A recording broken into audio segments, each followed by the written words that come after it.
I'd like to welcome you to Curiosities and Chills, where the cold carries more than just a bite, and the silence is never as peaceful as it seems. Here the wind whispers stories of unexpected footprints in the snow, lost souls, and blizzards that erase everything in their path. Tonight, we journey through the frost to uncover 5 tales that will leave you questioning what truly lies beneath the snow. Winter holds many secrets buried deep beneath its frozen silence, but sometimes the snow itself refuses to hide the mystery, instead revealing what should remain unseen.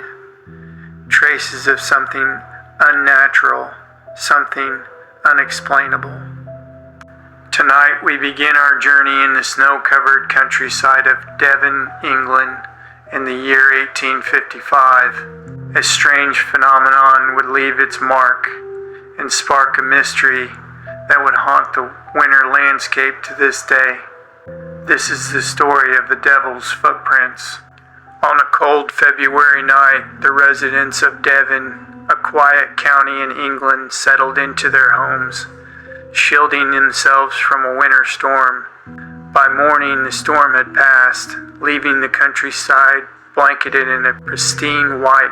But what they woke up to wasn't a serene winter morning. Instead, it was something pulled from their darkest fears.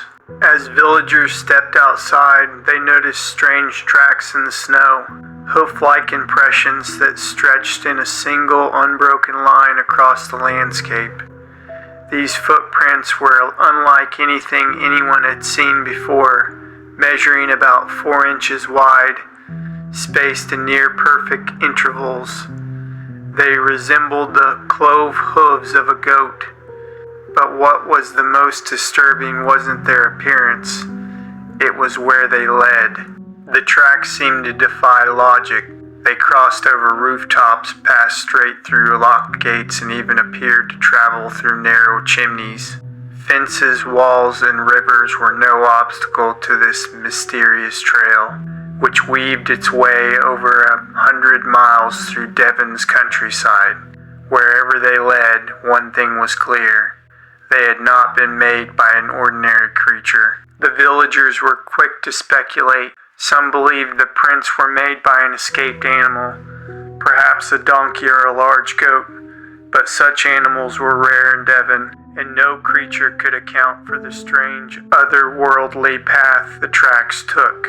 Others whispered of something more sinister, the devil himself, making his passage through the land. The superstitions of the time fueled the panic. Stories of the devil appearing in physical form to claim lost souls were common in the 19th century, and the hoof-like prints only strengthened these fears. Priests were called to bless the affected areas, and some villagers refused to leave their homes at night, terrified that whatever left the tracks might return. Scientific explanations were scarce.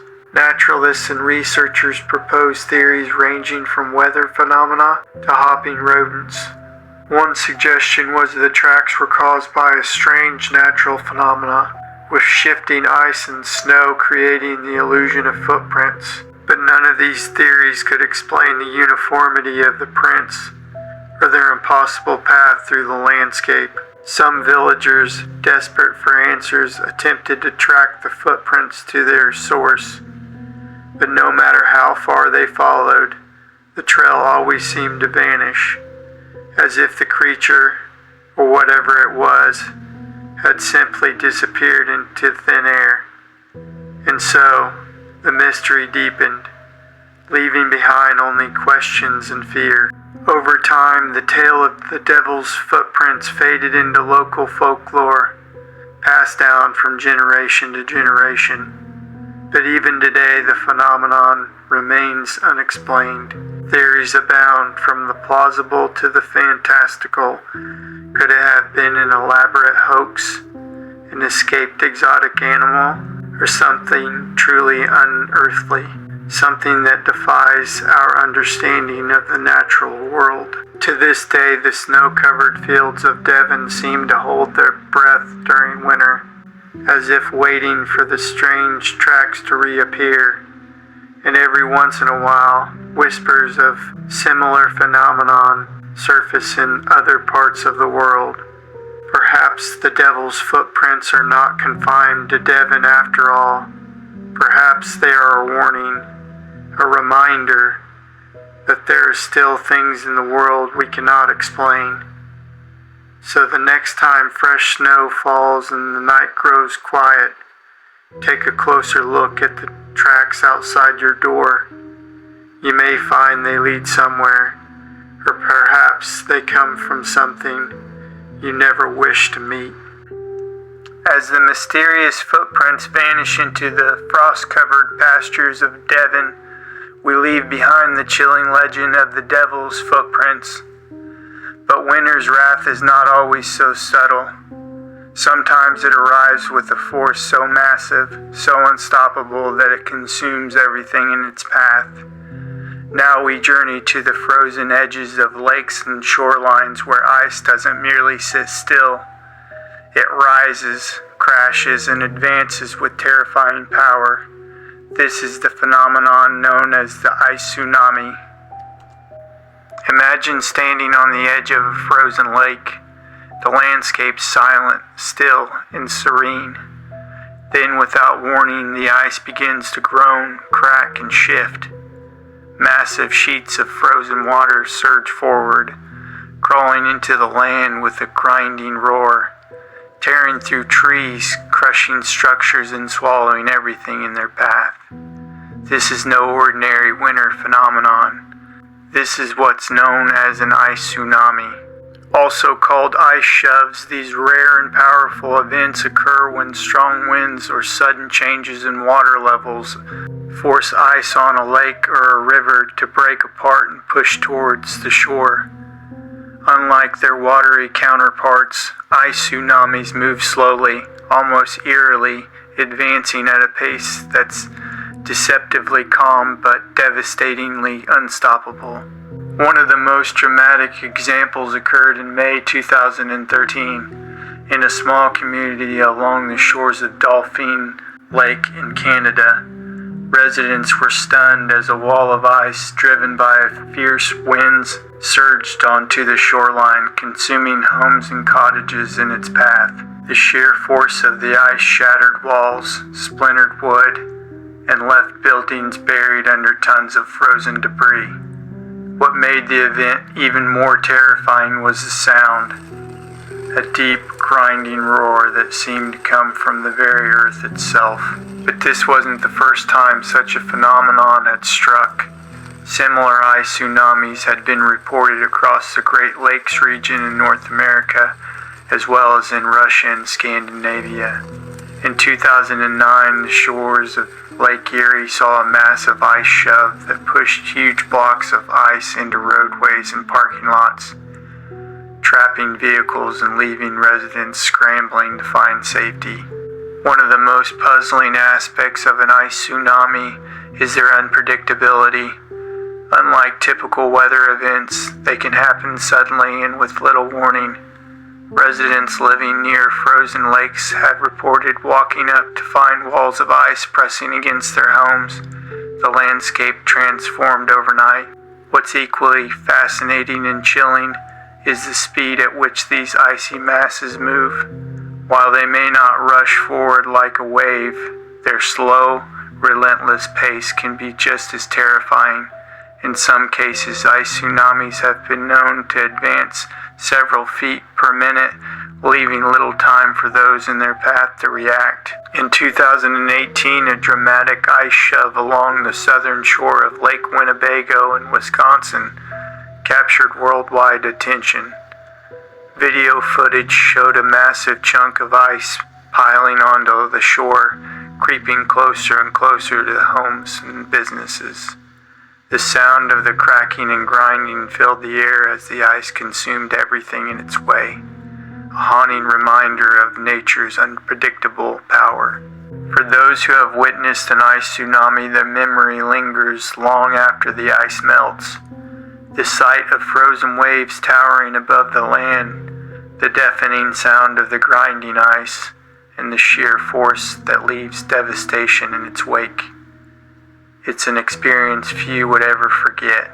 So as the winter winds howl and the lakes freeze over, remember, beneath the surface, even the ice holds potential for movement, chaos, and destruction. Ice tsunamis are a rare phenomenon, but when they strike, they remind us of just how small we are in the face of nature's might. As the icy shores quiet and the frozen waves retreat back to their slumber, we leave behind the raw power of the ice tsunami.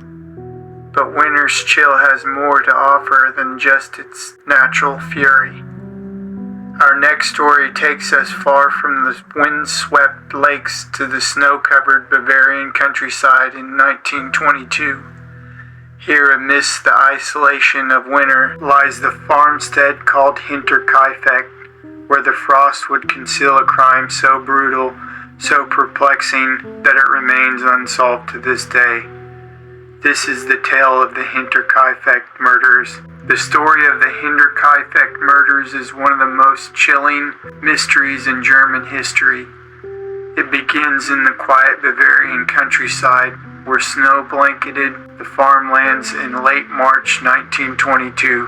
Hinterkaifeck, a remote farmstead stationed miles from the nearest village. It was home to the Gruber family, Andreas Gruber, his wife Gazilia, their widowed daughter Victoria Gabriel, and Victoria's two young children, Gazilia and Joseph. The farm had long been shrouded in whispers, rumors of family disputes, questionable relationships, and most unsettling of all, the belief that the farm was haunted. In the weeks leading up to the tragedy, strange events began to unsettle the family. Andreas reported hearing footsteps in the attic, though a search of the house revealed nothing. A set of house keys went missing, and footprints were found in the snow leading towards the farm, but none leading away. Still, life went on and the family carried on their daily routines. That was until late March, when something truly horrific happened. It is believed that on the evening of March 31st, the perpetrator or perpetrators lured each family member one by one into the barn. There they were brutally killed with a mattock, a tool similar to a pickaxe. Andreas, his wife, Victoria, and her young daughter were struck with such force that their skulls were shattered. The killer then turned their attention to the house, murdering 2-year-old Joseph in his crib, and the family maid Maria, who had just started working at the farm that very day. What makes the murders particularly chilling is what happened or didn't happen after the crime. For several days, the farm seemed eerily normal. Neighbors noticed smoke rising from the chimney, indicating someone was tending the fire. The livestock was fed, and the family dog was seen roaming the property. It wasn't until April 4th, when concerned villagers arrived to check on the Grubers, that the gruesome scene was discovered. In the barn, the bodies of Andreas, his wife, Victoria, and her young daughter were found stacked atop one another, covered with hay. Inside the house, Joseph and Maria's lifeless body were discovered, leaving no one alive to recount what happened. Authorities found little evidence of a break-in or a robbery, leading them to believe the killer may have been someone familiar with the family. Adding to the mystery, young Gazilia showed signs of having survived her initial injuries. Strands of her hair were found in her hands, suggesting she may have pulled it out in distress before succumbing to her wounds. Suspicion fell on several individuals, including Victoria's rumored lover, Lorenz Slittenbauer. Lorenz had been involved with Victoria in the past and was believed to be the father of her son, Joseph. He was among the first to discover the bodies and behaved in ways some found suspicious, such as entering the house alone before authorities arrived. However, no concrete evidence ever linked him or anyone else to the crime. Despite exhausting investigations, including questioning over 100 suspects over the years, the case went cold. Theories range from family disputes and inheritance motives to wandering vagrants and soldiers from the aftermath of World War I. Yet none could fully explain the brutality, the calculated nature of the murders, or the chilling calm with which the killer remained on the property afterwards. The Hinterkaifeck Murders linger as one of history's most chilling mysteries. Like footprints in the snow, their secrets remain frozen in time, forever buried beneath winter's icy veil. As the cold's grip tightens around the mysteries of the Hinterkaifeck farm, we move on to another chilling tale, this one far from isolated. It's about a brutal storm that would test the strength of a nation and the lives of countless innocent that were caught in its unforgiving path. Join me as we step into the blizzard's wrath, where survival becomes a battle against nature itself. This is the story of the children's blizzard of 1888. The morning of January 12th, 1888 began with an unexpected warmth, as children across the Great Plains woke to mild temperatures, unaware of the deadly storm that was about to strike. The morning skies were clear, and the air felt unusually warm for winter. For many, it seemed like any other day. School was in session, chores awaited, and life on the frontier carried on as usual. But that was a false sense of security that would soon be shattered. By noon, temperatures began to plummet and the skies became dark as a powerful blizzard rolled in without warning. The storm was so sudden it took the inhabitants of the plains by complete surprise. Within hours, the temperatures dropped to negative 47 degrees below zero in some places. The once clear skies transformed into a whiteout, with snow swirling through the air, reducing visibility to near zero. To those that witnessed the storm rolling in, it appeared as though the northwest sky was suddenly swelling and tearing apart. In nearly every account of the storm, a common theme emerges, often expressed in the same words. Nothing like it had ever been seen before.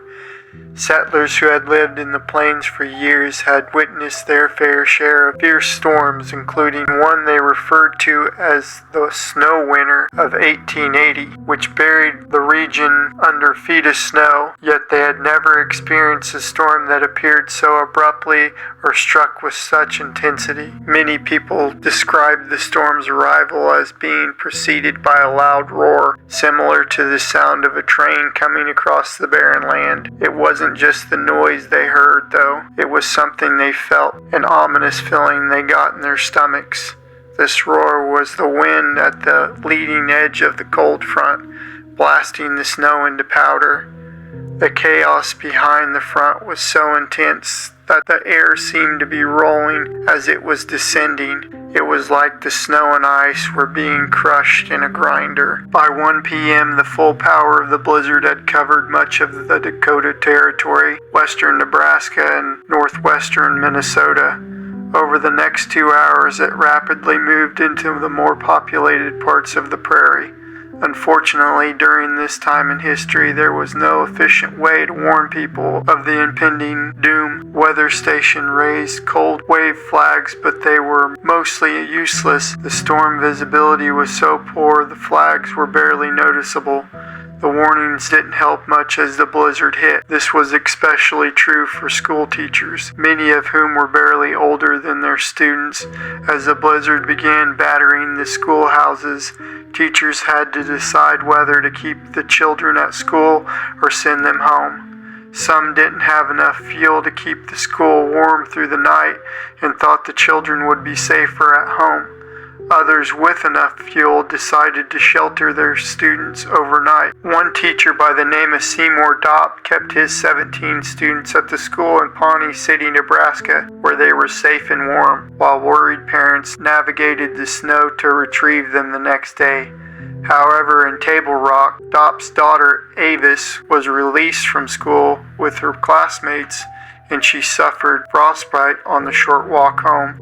In another story that took place in Plainview, Nebraska, Lois Royce found herself trapped inside her schoolhouse with 3 of her students. By 3 p.m., the fuel to keep the building warm had ran out. Her house was only 82 yards away and seemed close enough to offer safety, so she bravely decided to lead the children through the storm.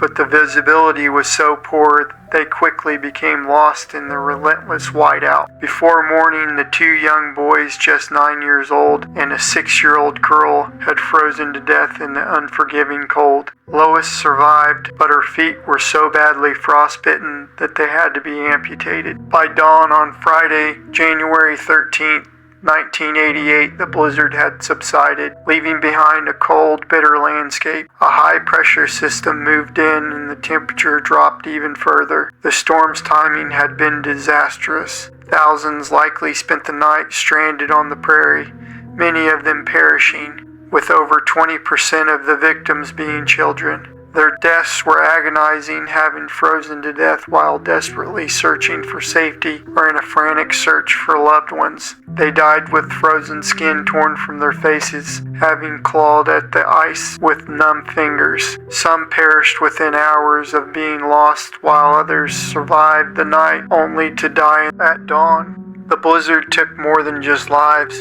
It left behind an unspoken grief, a silence that would never be filled. The storm's fury was unstoppable, and in its wake 235 souls were lost to its merciless cold. Many more endured horrific suffering, with frostbite claiming limbs that would never heal. Amputations became a tragic necessity as people fought to survive in the wake of the storm's devastation. Though we may never know the full impact of the storm, we are reminded by the 235 lives cut short that night, by the children who never made it home, and by the countless others who survived the storm only to lose limbs to its brutal cold. This was a tragedy born of winter's fury, a chilling reminder that no matter how prepared we are, winter's wrath can overtake us in a blink of an eye. The children's blizzard of 1888 is a haunting reminder of winter's unforgiving power. As we step further into the chilling embrace of its darkest secrets, our final story takes us to the icy slopes of the Ural Mountains, where a mystery unlike any other awaits. But before we unravel this tale of terror and intrigue, and if you're enjoying these chilling stories so far, show your support by liking this video, subscribing to Curiosities and Chills, and hitting the bell icon to stay in the loop for all things mysterious and unexplained. Now bundle up, it's time to uncover an enigma of a frostbitten mystery in an untamed wilderness. This is the Dyatlov Pass Incident. On January 27, 1959, 10 young hikers led by Igor Dyatlov embarked on what was meant to be an exhilarating expedition into the Ural Mountains. The group consisted of experienced mountaineers and students from the Ural Polytechnic Institute, all eager to achieve their goal of reaching Ortatin, a peak whose name ominously translates to "don't go there" in the language of the local Mansi people. One hiker, Yuri Yudin, turned back the next morning due to health issues, unknowingly saving his life. The remaining 9 pressed on, braving the harsh Siberian winter. Diaries and camera found around the last campsite made it possible to track the group's route up to the day preceding the incident. It seemed they had lost their direction and deviated west, towards the top of Hinterkaifeck, which ominously translates to Dead Mountain.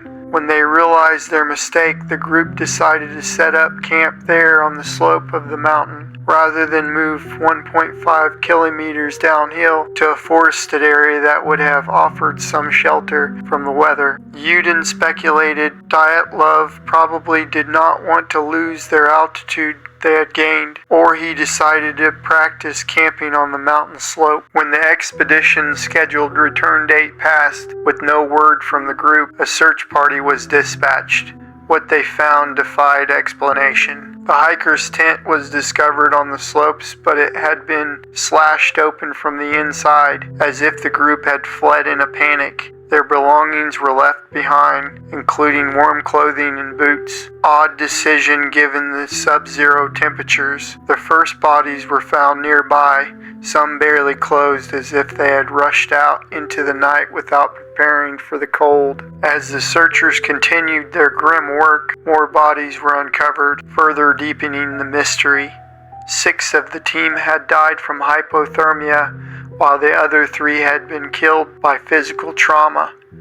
One of the victims had major skull damage, 2 had severe chest trauma, and another had a small crack in his skull. 4 of the bodies were found lying in a creek bed, and 3 of these 4 had damage to the soft tissue on their head and face.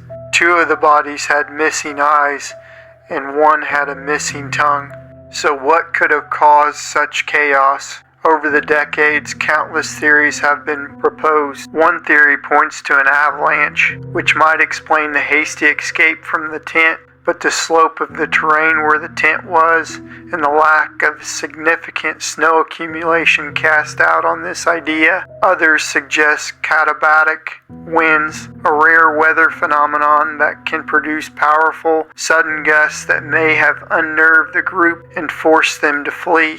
Then there are more chilling theories. Some believe it was a secret Soviet military experiment gone wrong. There had been reports of strange orange orbs in the sky around the time of the incident, speculating they could have been missile testing or even UFOs. Others believe the hikers might have stumbled upon something they weren't supposed to see, leading to a deadly cover-up. Some have even speculated that wild animals like wolves or bears could have attacked the hikers, explaining the injuries in the chaotic scene. However, there are several reasons this theory doesn't hold up. First, there were no signs of a struggle or animal tracks near the bodies, which would be expected if a large predator was involved. Additionally, the hikers' injuries such as the severe chest trauma and skull fractures were consistent with blunt force, not the kind of wounds an animal attack would typically cause. The Dyatlov Pass Incident remains one of the most perplexing mysteries of the 20th century. Despite renewed investigation in recent years, no single theory has been able to fully explain the strange sequences of events. As you ponder the chilling possibilities, one question lingers. What would drive 9 seasoned hikers to their deaths in such an inexplicable way? Perhaps the answers lie buried beneath the snow and time, destined to remain a cold and haunting conundrum. And with that, we leave the mystery of the Dyatlov Pass, its secrets still buried in the snow, untouched by time. As we come to the end of this chilling journey through winter's darkest secrets, I want to thank you for joining me on this eerie expedition into the unknown. If any of these stories have sent a shiver down your spine or sparked your curiosity, leave a comment down below. Let me know if there's a particular story you'd like to hear next on this channel, or if you have your own spooky or unusual wintertime tale to share. Until next time, remember, keep your lights on and your hearts brave.